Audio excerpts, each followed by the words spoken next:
Let's give Eliza a chance to respond to that, but also, according to the information I've got, the billboards, one of which is located around 450 metres from a school, which is a fair distance. And the Advertising Standards Agency did come back and said, look, these billboards are all around New York and London. Children walk around those cities all the time. They're going to see them anyway. Whether or not the ruling is correct or not, I mean, people have different opinions on that. But Eliza, I mean, your chance to respond there. Are you advertising pornography widely? Is it necessary to do that? That's what Lauren's saying.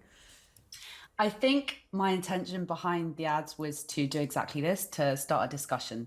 That's what my intention was, and I think that's been achieved. I will point out I'm not the first person to put an OnlyFans logo on an advert. There are boxers and Formula One drivers that have the OnlyFans logo in exactly the same way on their helmets, on their shorts, on their clothing. I think the issue here is people are putting two and two together with a woman in the logo.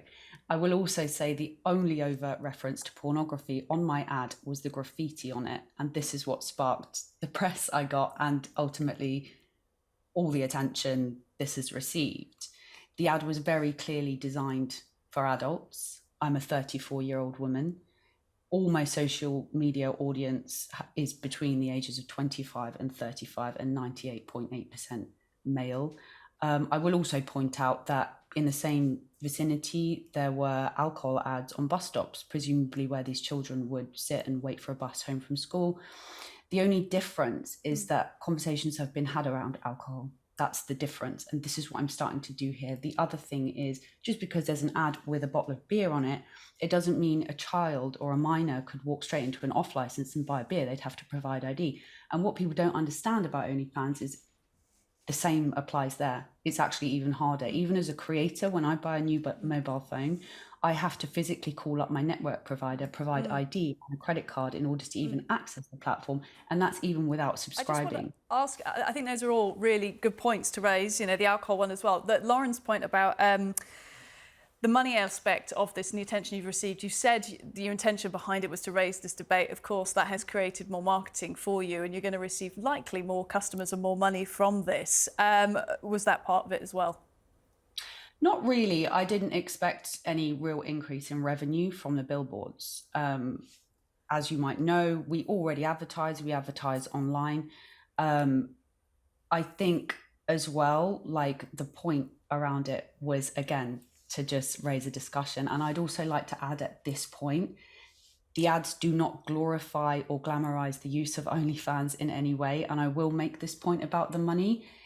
The money can be really good for a small minority, as was mentioned. However, there are great sacrifices to be made for people who do OnlyFans. You post a sexy picture on even Instagram, it's there for your whole life. And it's a very short-lived career.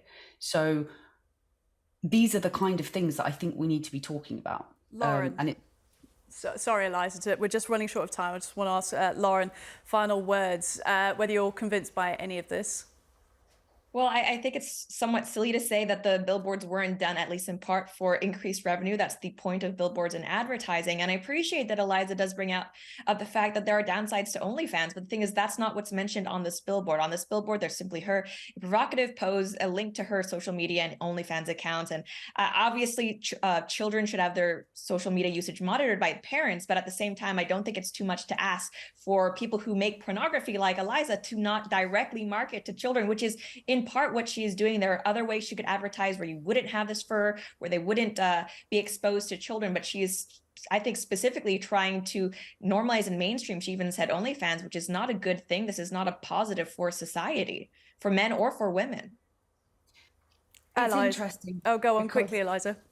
Because statistically, teenagers are way more likely to be exposed to sexual imagery on places like Facebook than they are OnlyFans.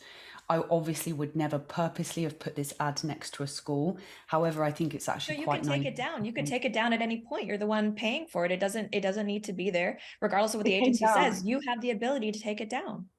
I did 6 days after the complaints. It came down. So you agree with, I guess, the complaints in that case? Not particularly, no. I agree with the fact I would not like to be directly marketing at children. However, it's naive. What I was going to say is it's naive to assume that a teenager with a mobile phone would not have seen imagery like this before. And this I find concerning, the fact that people don't know that or just don't want to accept it. the point of the ads, and I think they've achieved the point, is to start this discussion and maybe Eliza raise awareness and amongst Lauren, adults. we are fresh out of time. We have had that discussion. We appreciate both your points of view.